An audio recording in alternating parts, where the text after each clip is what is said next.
Hello students, स्वागत है आपका डिफेंस ट्यूटर के इस वीडियो में। आज की इस वीडियो में हम 27 सितंबर के फर्स्ट शिफ्ट के क्वेश्चंस एंड आंसर को करने वाले हैं। जितने भी क्वेश्चंस हमें मिले हैं जिन बच्चों के द्वारा, उन सभी क्वेश्चंस के हम कंप्लीट सॉल्यूशंस के साथ आपको आंसर देंगे, इस वीडियो को देंगे। ऐसा नहीं है कि सिंपली हम सिर्फ क्वेश्चंस बता के चले जाएंगे। अगर क्वेश्चंस बता के चले जाना रहता तो उससे कोई मतलब आपको फ़ायदा नहीं होने वाला है। इसका आंसर हम जो भी क्वेश्चंस देंगे आपको उसका आंसर देंगे ताकि उससे आपको फ़ायदा हो सके। और आपको बता दें कि इस वीडियो के डिस्क्रिप्शन बॉक्स में लिंक दिए गए हैं। उस डिस्क्रिप्शन बॉक्स के लिंक से आप पीडीएफ को डाउनलोड कर सकते हैं या फिर सिंपली आप टेलीग्राम चैनल को ज्वाइन कर लीजिएगा। आपको डायरेक्टली टेलीग्राम चैनल पे पीडीएफ की लिंक प्रोवाइड करवा दिए जाएंगे। इस वीडियो के डिस्क्रिप्शन में भी एक और लिंक है, उस लिंक पर क्लिक करके आप फ्री में online mock test GD DB यांत्रिक सभी के लिए आप दे सकते हैं। तो जाइए उस जीडी डीबी यांत्रिक के मॉक टेस्ट को जोड़ दीजिए ताकि क्या हो, आपको उससे हेल्प हो सके। तो जाइए, फ्री में आपके लिए अवेलेबल है। लिंक डिस्क्रिप्शन बॉक्स में दिए गए हैं, स्टार्टिंग में ही लिंक दिए गए हैं, तो आप जाकर लिंक पर क्लिक कर दीजिएगा। वहाँ पे लिखा गया है आपके ऑनलाइन मॉक टेस्ट फॉर या फिर ऑनलाइन प्रैक्टिस फॉर नाविक जीडी डीबी एंड यांत्रिक। ठीक है, तो चलिए बढ़ते हैं वीडियो लेक्चर्स की ओर।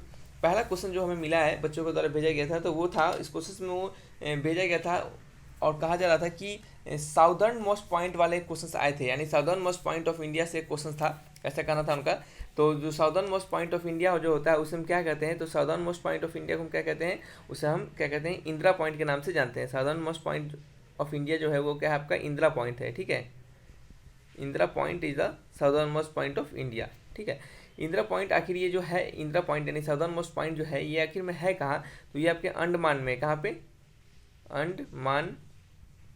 अंडमान निकोबार। ठीक है, अंडमान निकोबार आइलैंड में यह है। हालांकि आप इस पॉइंट को इस इंदिरा पॉइंट को यानी साउदर्न मोस्ट पॉइंट को आप नहीं देख सकते। क्यों? क्योंकि ये जो हुआ था ये आपके 2004 के सुनामी में क्या हुआ था, सबमर्ज हो गया था, यानी अंदर चला गया था। ठीक है, तो हम यहाँ पे लिख सकते हैं 2004 सुनामी में। ठीक है,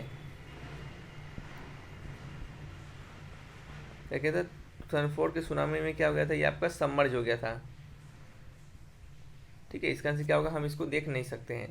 ठीक है, और आपको बता दें कि ये आपके फॉर्मर आपके हमारे जो प्राइम मिनिस्टर थे, क्या नाम था उनका, इंदिरा गांधी, उन्हीं के नाम पे ये आपका रखा गया था। ठीक है, इसका नाम पहले कुछ और था। इसका नाम पहले क्या था, इसका नाम पहले था पार्सन पॉइंट या फिर पाइमेलियन पॉइंट। ठीक है, पाइमेलियन पॉइंट और पार्सन पॉइंट इसका पहले नाम था। बाद में इसका रिनेम 1980 के बाद रिनेम करके किसके, अपने प्राइम मिनिस्टर के ऑनर में इसका नाम क्या रख दिया गया था, इंदिरा पॉइंट रख दिया गया था। कौन से प्राइम मिनिस्टर के ऑनर में, तो ये आपके प्राइम मिनिस्टर इंदिरा गांधी के ऑनर में। ठीक है, आपका 1980 के बाद क्या गया था, 1980 के बाद नेम चेंज हो गया था इसका। ठीक है, और नेम चेंज करके क्या रख दिया गया था, नेम चेंज करके रख दिया गया था इंदिरा पॉइंट। ठीक है, चलिए नेक्स्ट क्वेश्चन आपका है, एक क्वेश्चन था, यशपाल शर्मा किस खेल से रिलेटेड है, ऐसा क्वेश्चन था। तो यशपाल शर्मा जो है ये आपके किस खेल से रिलेटेड है, तो बताइए। आपने अगर सही किया होगा तो इसका आंसर आपके लिए बिल्कुल सही होगा, अगर आपने पढ़ के किया होगा तो यशपाल शर्मा जो है आपके वो किस खेल से हैं, तो वो आपके क्रिकेट से रिलेटेड है। किससे, क्रिकेट से,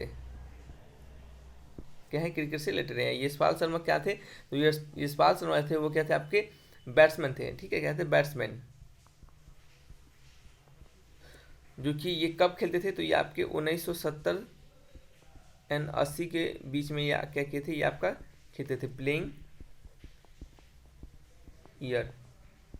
ठीक है, ये हाल फिलहाल के नहीं, पहले के खिलाड़ी हैं, 1970 से 80 के बीच के ये क्या है, खिलाड़ी है।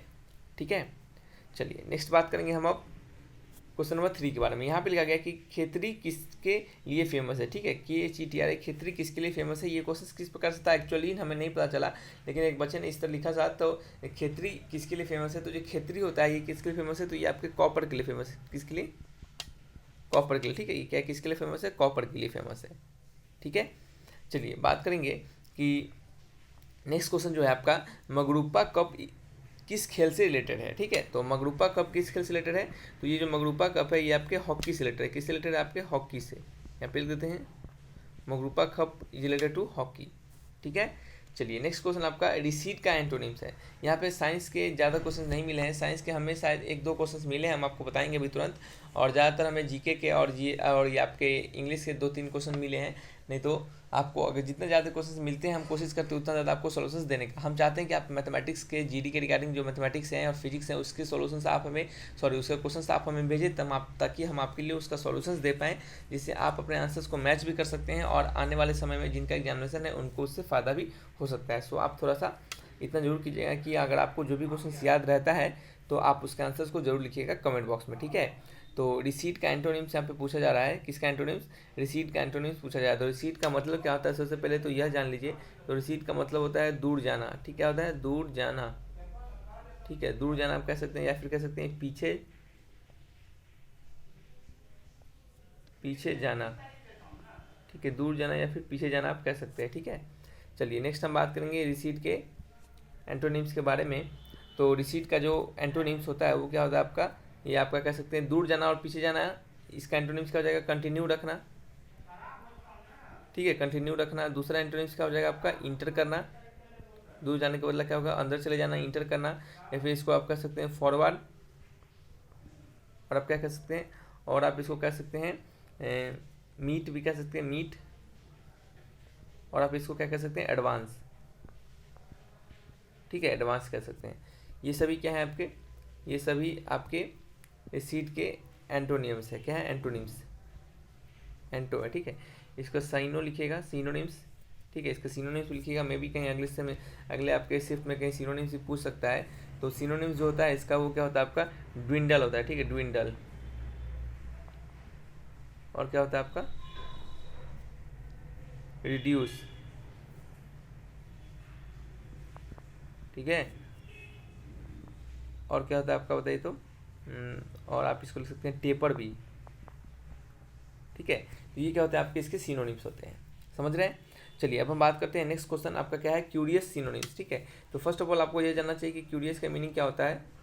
तो ये क्यूरियस का मीनिंग बहुत ही सिंपल होता है, ये सभी को पता भी होगा। तो क्यूरियस का मीनिंग होता है जिज्ञासु, ठीक है, जिज्ञासु। एक सेकेंड, जिज्ञासु, ठीक है। और आप कह सकते हैं इसको उत्सुक, और आप इसको कह सकते हैं अजीब, और कह सकते हैं विलक्षण, ठीक है। ये सब क्या होते हैं? क्यूरियस के हिंदी मीनिंग होते हैं, ठीक है। यहाँ से आपको पूछा जा रहा है क्यूरियस का साइनो, ठीक है, सिनोनिम्स पूछा जा रहा है। तो सिनोनिम्स लिख लीजिएगा क्यूरियस का। तो पहला क्या लिखिएगा क्यूरियस का सिनोनिम्स में? तो क्यूरियस का सिनोनिम्स होता है वो इंटरेस्टेड होता है, इंटरेस्टेड यानी जिज्ञासु। और दूसरा क्या लिखिएगा? इंक्विजिटिव, ठीक है। चलिए नेक्स्ट आपको क्या है? इसका एंटो के बारे में अगर लिखते हैं तो एंटो भी लिख लीजिएगा, क्योंकि अगर सीनो पूछा जा रहा है तो एंटो भी पूछा जा सकता है। तो एंटो में क्या लिखिएगा? तो एंटो में लिखिएगा इसका क्यूरियस का आपका नॉर्मल, या फिर कह सकते हैं आप ऑर्डिनरी। अगर नॉर्मल कह दिए तो ऑर्डिनरी भी आप समझ सकते हैं, ठीक है। या फिर आप लिख सकते हैं अनइंटरेस्टेड, ठीक है। और आप इसको एवरेज भी बोल सकते हैं, ठीक है। और आप इसको इनक्यूरियस भी बोल सकते हैं, ठीक है। तो ये क्या थे आपके क्यूरियस के सिनोनिम्स और एंटोनिम्स थे। इसके पीडीएफ आपको टेलीग्राम चैनल पे भेज दिए जाएंगे, तो टेंशन लेने वाली बात बिल्कुल नहीं है। टेलीग्राम चैनल के लिंक डिस्क्रिप्शन बॉक्स में दिए गए हैं, तो उसे जाकर आप डाउनलोड कर लीजिएगा, उससे जाकर आप ज्वाइन कर लीजिएगा। यहाँ पे लिखा गया है कि principle rocket works on the principle. अब देखिए साइंस के क्वेश्चन आ गए, तो क्या हमने ये क्वेश्चन आपको नहीं करवाए हैं? तो बिल्कुल हमने ये क्वेश्चन आपको करवाए हैं। अगर आप जिन्होंने भी हमारे साइंस के लेक्चर्स को देखे होंगे तो डेफिनेट तौर पे आपके साइंस के मैथमेटिक्स के अगर लेक्चर्स को देखे होंगे तो मैथमेटिक्स के, रीजनिंग के, इन सभी आपके जो सब्जेक्ट हैं उनमें उनको प्रॉब्लम बिल्कुल नहीं हुआ होगा, ठीक है। मेरे साइंस के बताए क्वेश्चन से लगभग क्वेश्चन वहाँ से आ रहे हैं डायरेक्टली। सो आप अगर नहीं देखे होंगे तो आपका तो अभी समय नहीं है कि उतना आप देख सकते हैं, लेकिन अगर आप देखे होंगे तो डेफिनेट तौर पे उससे आपको मदद जरूर मिला होगा, उससे आपको जरूर फायदा होगा। ये भी क्वेश्चन हमने आपको बताया था, न्यूटन फर्स्ट लॉ किस प्रिंसिपल बेस्ड होता है, ये भी हमने आपको बताया था, ठीक है। तो यहाँ पे पहला क्वेश्चन है आपका कि rocket based on which principle, ठीक है। तो इसके पूरा डीपली नहीं आपको बताएंगे यहाँ पे अभी हम, क्योंकि यहाँ पे हम आपको सिंपल रिव्यू बता रहे हैं, तो वीडियो को लंबा नहीं करना चाहते हैं। तो रॉकेट जो होता है वो आपके कंजर्वेशन मोमेंटम पे बेस्ड होता है। तो यहाँ पे लिख देते हैं rocket based on conservation of momentum, अब इसमें कंजर्वेशन ऑफ मोमेंटम कैसे लगता है, इसका प्रिंसिपल क्या होता है, तो इतना हम आपको अभी नहीं बताने वाले हैं, ठीक है। तो यहाँ पे सिंपल याद रखिए कि कंजर्वेशन ऑफ मोमेंटम पे बेस्ड होता है। हालांकि हमने इसको पहले से और अच्छे से बता चुके हैं अपने लेक्चर्स में, तो वहाँ से जाकर आप लेक्चर्स को देखिएगा, ठीक है। तो ये क्या होगा आपके rocket based on rocket works on which principle, तो कंजर्वेशन ऑफ मोमेंटम पे, ठीक है। रॉकेट किस प्रिंसिपल पे वर्क करता है, तो रॉकेट वर्क करता है आपके कंजर्वेशन ऑफ मोमेंटम पे वर्क करता है। नेक्स्ट आपका क्वेश्चन है Newton's first law of motion is based on, तो Newton first law of motion जो होता है वो किस पे बेस्ड है, तो ये भी क्वेश्चन हमने आपको बता के रखा है। तो Newton first law of motion जो है ये आपके लॉ ऑफ इनर्शिया पे बेस्ड है, किसके, law of inertia,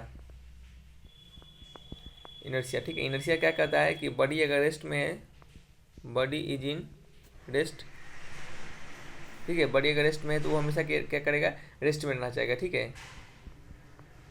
then it will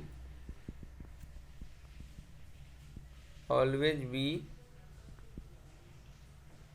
eight rest, ठीक है। सिंपल से कहने का मतलब है कि अगर ऑब्जेक्ट क्या है कि अपने मोशन को क्या करता है, चेंज नहीं करना चाहता है जब तक कि हम उस पर कोई एक्स्ट्रा फोर्स ना लगाते हैं, ठीक है।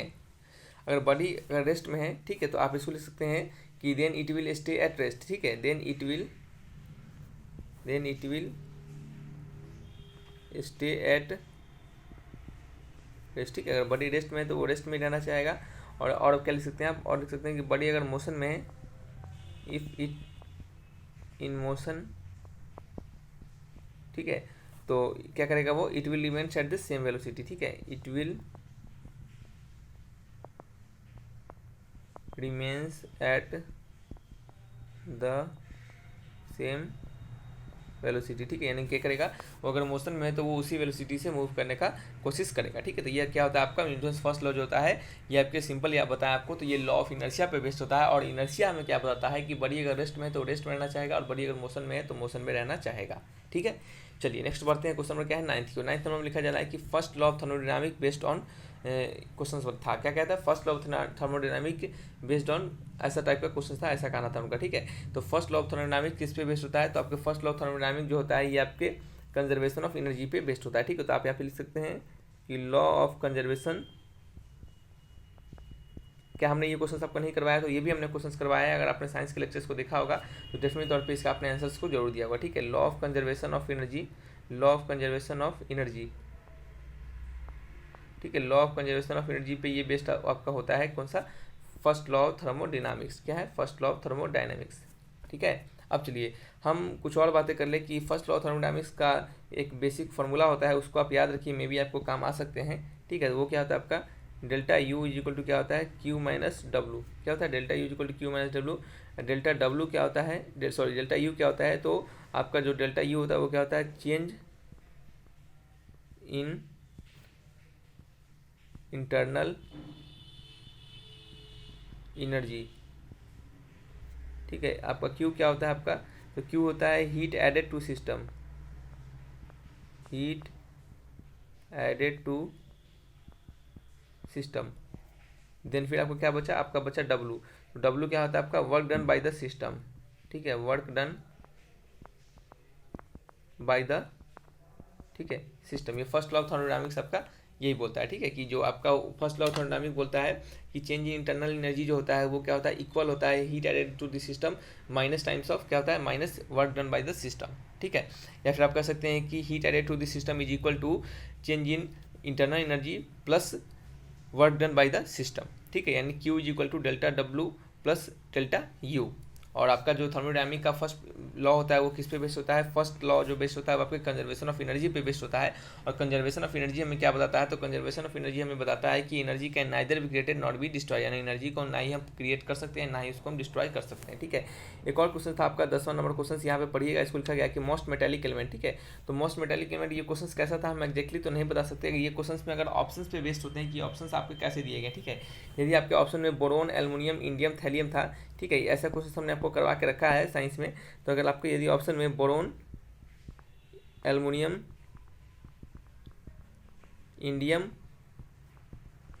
थैलियम, अगर इस टाइप से क्वेश्चन था तो आपका आंसर क्या होता है, आपका सिंपली थैलियम हो जाता है, क्या होता है आपका थैलियम हो जाता है, ठीक है। ये क्या आपका मोस्ट मेटेलिक एलिमेंट है। लेकिन हमने आपको कुछ और बता दिया आपको कि फ्रेंसियम जो होता है, ठीक है,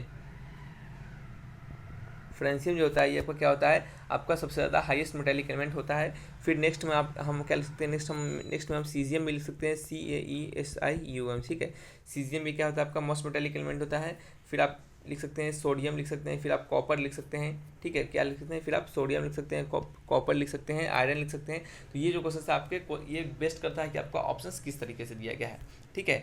तो ये क्या थे आपके टोटल 10 क्वेश्चन हमें मिले थे, जो कि हमने यहाँ पे आपको बताया, ठीक है। एक क्वेश्चन और हमें मिले हैं जो कि सिंपल सा क्वेश्चन है। यहाँ पे एक्स और वाई का वैल्यू पूछा जा रहा था और ये आपका इक्वेशन दिया जा रहा था। तो आप क्या कर सकते हैं, किसी एक में से एक का वैल्यू वाई का वैल्यू निकाल के दूसरे वाले में पुट कर दीजिए।